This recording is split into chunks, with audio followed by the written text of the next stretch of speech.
Hello everybody, welcome to Morgoni MES College Online Learning Hub. This is Muhammad Khurshid Alam, Head Department of English. Today we will study Sonnet 18 by William Shakespeare. This lesson is for the students of Honours First Year under National University.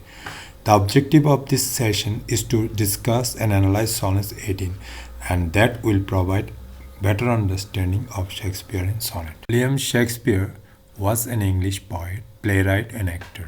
He was born on 26th April 1564 in Stratford-upon-Avon. His father was a successful local businessman and his mother was the daughter of a landowner. He is often called England's national poet and nicknamed the Bard of Avon. Shakespeare married Anne Hathaway at the age of 18. She was 8 years older than him. They had 3 children, Susanna and the twins Hamlet and Juliet. Between 1585 and 1592, he began a successful career in London as an actor, writer, and part owner of the playing company called the Lord Chamberlain's Men, later known as the King's Men. He wrote about 38 plays, 154 sonnets, and 2 long narrative poems, and a few other verses. Shakespeare produced most of his known work between 1589 and 1613. His early plays were mainly comedies and histories. Then wrote many tragedies until 1600, including Hamlet, Othello, King Lear, and Macbeth, considered some of the finest work in the English language. He died on 23rd April 1616 in Stratford-upon-Avon. A sonnet is a 14-line poem that rhymes in a particular pattern. In Shakespeare's sonnets, the rhyme pattern is A, B, A, B, C, D, C, D, E, F, E, F, G, G, with the final couplet used to summarize the previous 12 lines and or present a surprising end. The rhythmic patterns of the sonnet is the iambic pentameter.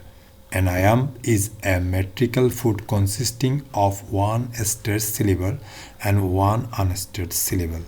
Shakespeare uses 5 of these in each line, and which makes it a pentameter.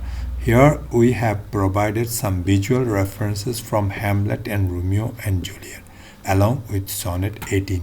Let us listen to the standard recitation of Sonnet 18 by Tom O. Bedlam, along with visual presentation of the sonnet line by line.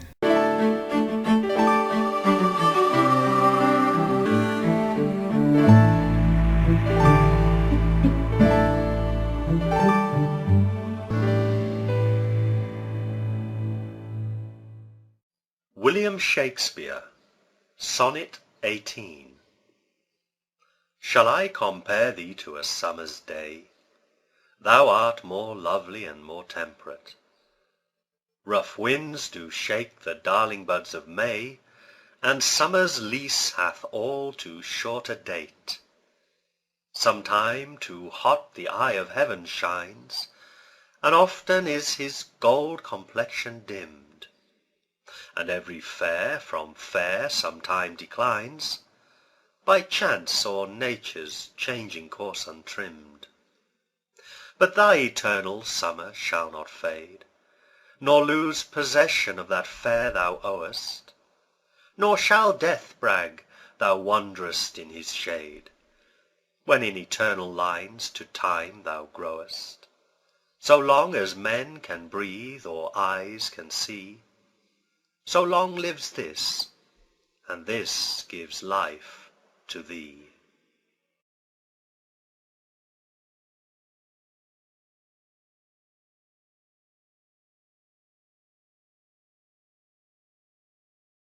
What is this sonnet all about? It is addressed to a fair youth, and the poet wishes to preserve the beauty against the effect of time. Shakespeare explores from all angles the sentiments the young man inspires him.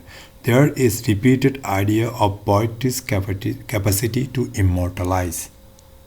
Let us analyze the sonnet as per its structure. This question in line 1 is flattering in itself as a summer's day is often associated with beauty. In line 2, Shakespeare, however, explained that his love's beauty exceeds that of the summer and does not have its tendency towards unpleasant extremes. In line 3 and 4, Shakespeare describes the fragility and the short duration of summer's beauty. The use of the word lease remind us as the fact that everything beautiful remains so for a limited time only, and after a while its beauty will forcibly taken away.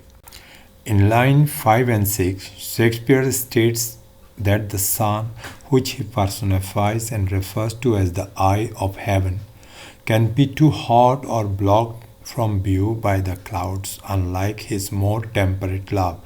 In lines 7 and 8, the repetition of the word fair highlights the fact that this fate is inescapable for everything that possesses beauty. Line 9 through 12. Suddenly, the tone and direction of the poem changes dramatically. Moving on from bashing summer and the limitations inherent in nature, the speaker pronounces that the beloved he is speaking to is not subject to all of these rules he has laid out.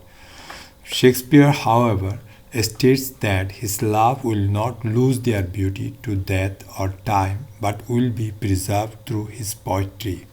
In the couplet, the poet expresses that as long as there are humans alive on this planet, his beloved's life and beauty will live on through this sonnet.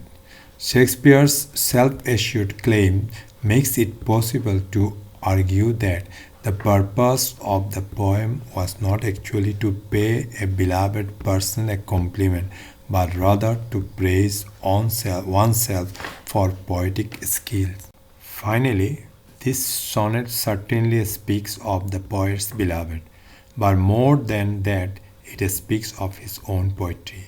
He knows that the individual human body cannot survive the passage of time and that it will eventually fade away. The poet knows that there is only one way to become immortal, and that is through the creation of timeless art. He is confident that his poetry will be read and held in high esteem for many generations to come. Hence, the beauty of his beloved may not literally survive, but the praise of that beauty in the poet's words can never fade away entirely. The themes of the Sonnet 18 are time, love, beauty, and nature. According to Shakespeare, time and nature change. Love outlast time. Poetry outlasts both love and time. In Sonnet 18, the poet tries to preserve the immortality of his beloved through his poetry. The tone of this poem vacillates between pessimism and optimism. However, the tone is endearing and deep devotion for the lover. Shakespeare uses several poetic devices in his sonnet. He uses metaphor, alliteration, simile, hyperbole, and assonance. Besides this, he also uses personifications and repetition to display his artistic mastery. He also uses symbols such as season and sun to give his expressions utmost clarity. Here is the analysis of the scansions of Sonnet 18. We provided a standard scansion for you. Here are some questions for you. Follow this session and prepare the questions at home. Thank you for being with us. See you in the next session.